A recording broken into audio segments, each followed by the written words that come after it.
পবিত্র শাওয়াল মাসের চাঁদ দেখা ও ঈদুল ফিতরের তারিখ নির্ধারণে আগামীকাল রোববার বৈঠকে বসবে জাতীয় চাঁদ দেখা কমিটি। ইসলামিক ফাউন্ডেশন আজ, শনিবার, এক সংবাদ বিজ্ঞপ্তিতে এ তথ্য জানিয়েছে।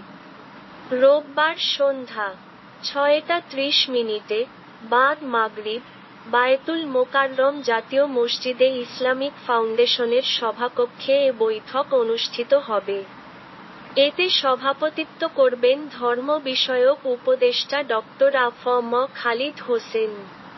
ওই দিন দেশের আকাশে শাওয়াল মাসের চাঁদ দেখা গেলে সংশ্লিষ্ট ব্যক্তিদের নির্ধারিত টেলিফোন বা ফ্যাক্স নম্বরে তথ্য জানানোর অনুরোধ করেছে ইসলামিক ফাউন্ডেশন।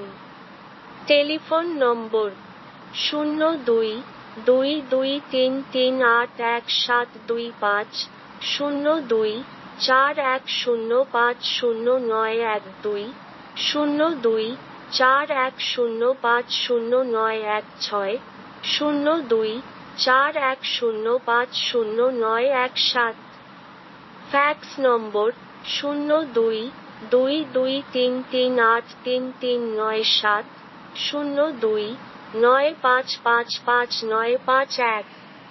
এছাড়া, সংশ্লিষ্ট জেলা প্রশাসক বা উপজেলা নির্বাহী কর্মকর্তাকেও চাঁদ দেখার তথ্য অবহিত করা যাবে।